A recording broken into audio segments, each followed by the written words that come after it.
Hi everybody, welcome back. I'm Dorothy, professional astrologer, and you can find me on the web at nhastrologer.com. Today I want to talk about December 26th to January 1st. So that is the last week of the year. So what are we going to do with this?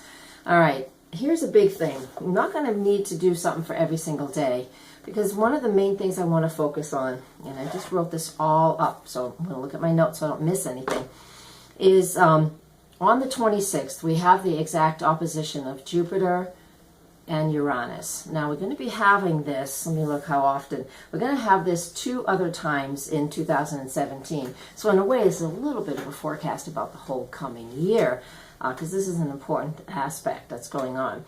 Jupiter in Libra, and just Jupiter in and of herself, his self, brings us everything we want, everything we wish for. It's that great benefic, and this is the old-fashioned way of thinking. Opposite Uranus, what Uranus is wanting us to do, and it is encouraging us to do, is to be a rebel and to step into what it is that we feel we want. What cause are we interested in backing up or getting behind?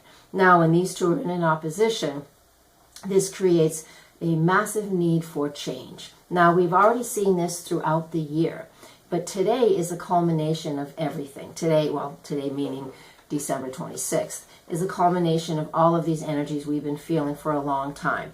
Because back in July, the end of July, Uranus went retrograde. And when he goes retrograde, you know, we're all of a sudden we're feeling less motivated to take a stand. But we're still motivated enough. This is a key point here. So this whole time, Uranus has been retrograde since July. Here's some of the things that have happened. Of course, we know in our world, in the United States, our political system has been thrown quite a right curve, because people have wanted change, and they wanted it in a big way, and we got it. You know, back just a little bit before this, before Uranus went retrograde, you know, the UK voted to step out of the European Union. And that was a shock for the world.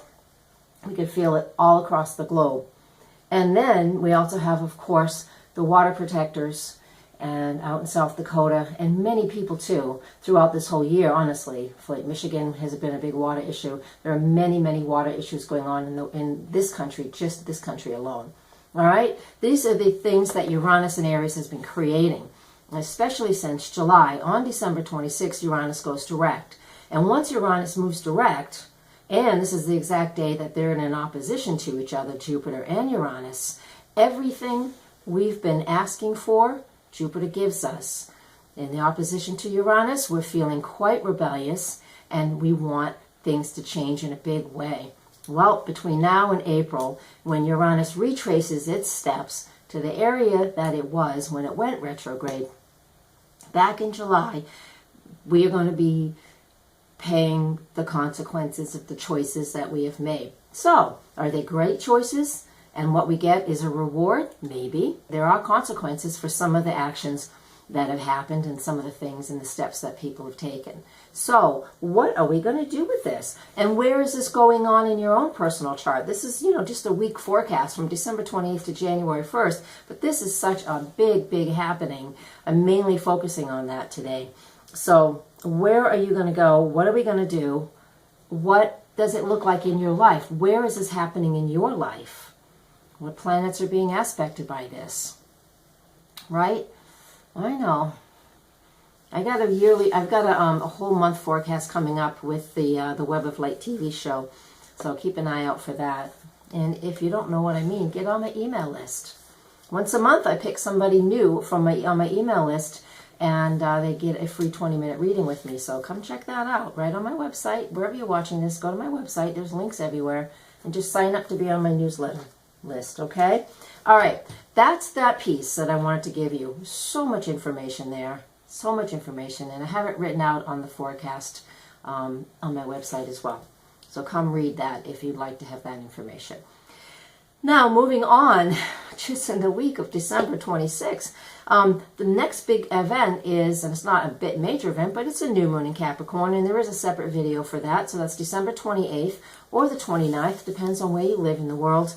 And so the new moon in Capricorn is nice simple energy that can help us to focus in and just get a little more focused and feel a little more grounded, because of all of this Uranian energy can really stir the soup. So come watch that. I already have that out separate. On December 31st, New Year's and New Year's Eve, the other aspect that we have that I want to talk about for this week that's important is Mars is in Pisces, conjuncts Neptune in Pisces. Again, here we are. This is a battle for water. So we end the year. I'll get to some more fun personal things, so hang on. It's not all doom and gloom. I know. Anyways, Mars in Pisces, conjunct Neptune in Pisces. Since this is happening in some parts of the United States, like here in the East Coast, it's on the 1st of January at like just about 2 in the morning. So anyways, Neptune is all about escaping from reality, about illusion, about drugs and alcohol. It's about, again, that escape, going to the movies for hours and hours and you forget you have a life and you just get drawn into a movie. But what do people usually do on New Year's Eve? They party. So be careful with that if that is what you enjoy doing. Now, so those of us who aren't big drinkers or drinkers at all, or don't do recreational drugs, we can use this energy in a very spiritual, intuitive way. We can play music, you can dance, you can do meditations, do art, be creative. So engage in that lighter side of who you are to bring in the new year.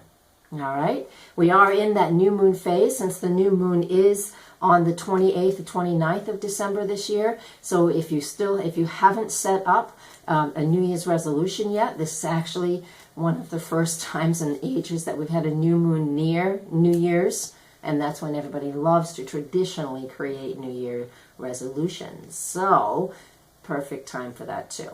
And that new year and that new moon forecast is also written out on my website. So all of this stuff is written out and in video form. So thank you very much for watching. And I am so thrilled that you guys have been here. I've been here on YouTube since 2008. So I'm slow and steady. Maybe that wins the race. I don't know what race it is. But anyways, here I am. You guys, thank you so much. And with as much gratitude as I can express, thank you very much for being there and allowing me to serve you in any way that I possibly can. And blessings. Namaste.